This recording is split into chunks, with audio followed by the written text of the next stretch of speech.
Shalom. Wow, what an amazing event. I'm not used to see so many friendly faces. Usually it's different coming from the UN. Thank you, Norm, Matt. It is amazing what we are having here. When I entered the UN a few years ago, I came from the Israeli Knesset. And in our parliament, I got used that publicly people would say good things about me, but behind closed doors, it wasn't the same. When I came to the UN, I found out that it's exactly the opposite. Publicly, they say bad things about Israel, but privately they admire us. And I understood we have an opportunity to win in the halls of the United Nations. And today I want to share with you the secret recipe for winning in the United Nations. The first thing is to be a proud Jew. I am proud of my tradition. So in my first speech in the Security Council, I put my kippah, my yarmulke. Then I demanded from the UN to recognize Yom Kippur as an official holiday. The same way they respect Christmas and Eid al-Fitr, now they respect Yom Kippur. We are celebrating Jewish holidays at the UN.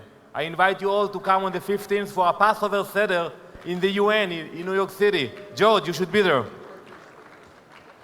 And before Rosh Hashanah, we held a Tashlich service. For those who are not familiar, we go to the river and we throw bread, which symbolizes our sins. We needed to find a lot of bread for all the sins of the UN. And the Secretary General came and participated in this important effort. But Judaism is not enough. We combine it with Israel. We bring Israel to the UN, and we bring UN to Israel. I am taking UN ambassadors. First of all, we stop in Poland. We go to Auschwitz. We learn the lessons of history.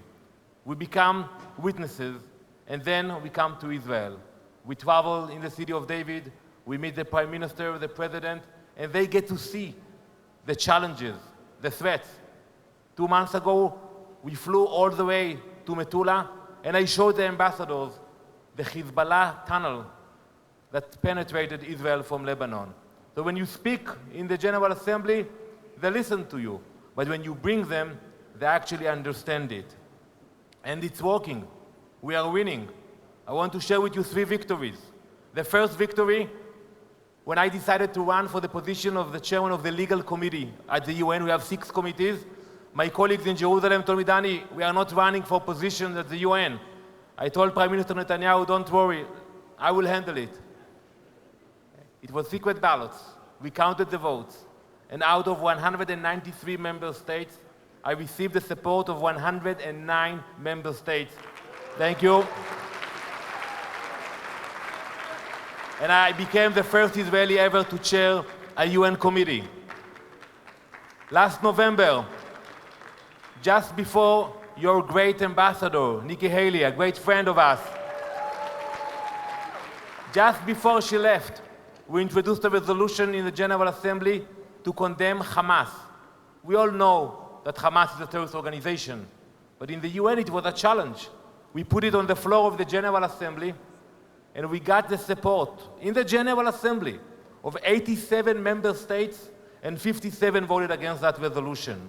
That was an amazing achievement that people all of a sudden understood what is Hamas. You know, 2 weeks ago, Hamas launched a rocket to Israel. It landed in my community, in my moshav, Mishmeret, where I raised my children in Israel.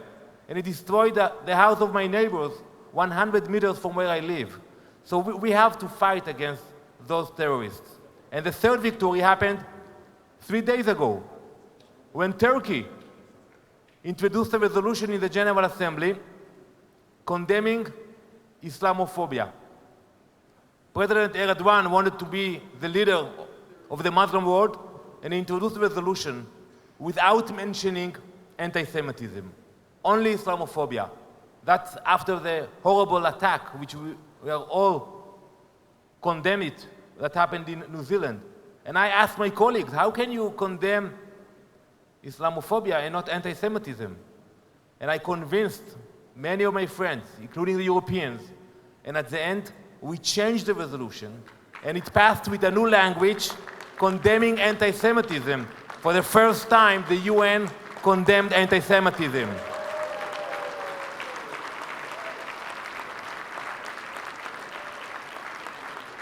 My friends, we have more friends at the UN. You don't hear about it. But we all know that the United States of America is number one. We feel it every day. And when my colleagues ask me, Danny, how come you get the support of the US? I tell them it is all about the values. It is not about supporting Israel. It is about protecting the American values. And when you stand for your own values, the US is being respected. When President Trump took the brave historical decision to move the embassy to Jerusalem, in the UN we had a Security Council debate. Ambassador Haley vetoed the resolution, and then we went to the General Assembly. We lost that vote. Most of the countries condemned the US for deciding where to place its embassy. Right after the vote, Ambassador Haley and myself, we held a party, and we invited only those countries who voted with the United States of America. And that was a hell of a party. You should have seen the faces of my European colleagues. For the first time, they were not invited to an event. That's how you gain respect at the UN. Last week, when I was with Prime Minister Netanyahu in Washington, and President Trump announced about the Golan Heights, and we heard him today, the Syrian ambassador to the UN called for an emergency session in the Security Council. So I had to leave everything. I took the train back to New York. And in the session, he called the US, and I quote, a terror regime. The Syrian ambassador, shame on him.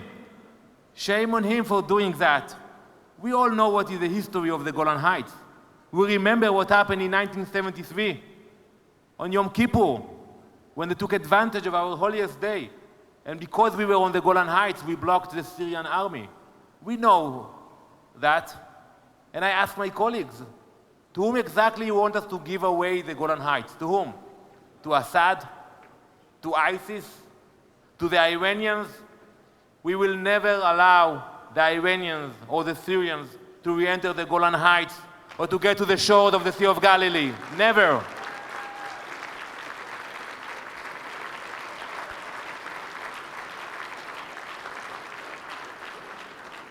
I want to say to President Trump, keep it coming.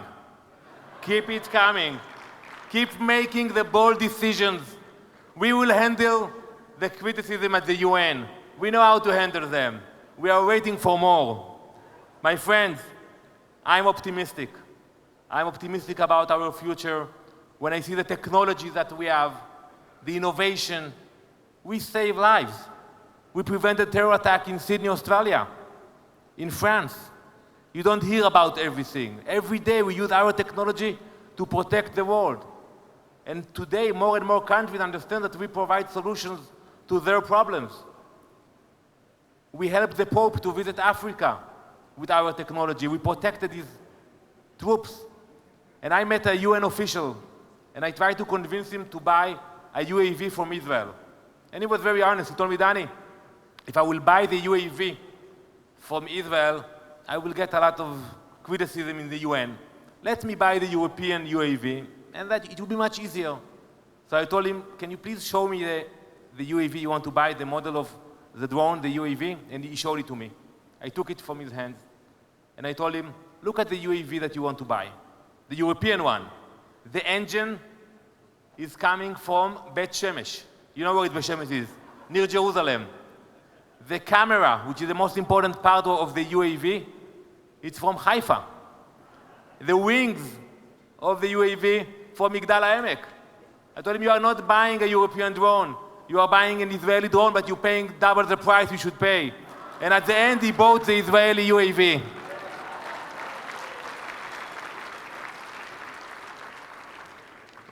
My friends, I can stay here forever. You know, going back to the UN compared to what I see here, it's challenging.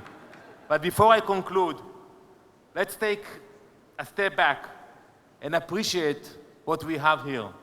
Appreciate this amazing event with the President and the Vice President and so many friends of the State of Israel. It is amazing.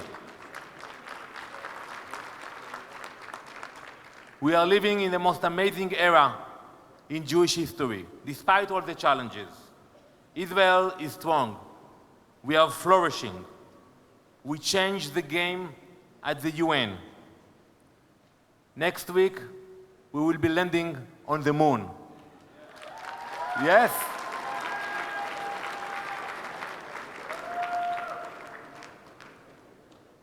And all we see today, it is only the beginning. I want to thank you all for your love, for your unconditional support, for your friendship. And I believe that with that love and with that support, we will prevail. Toda Rabba, Am Israel Chai. Thank you very much.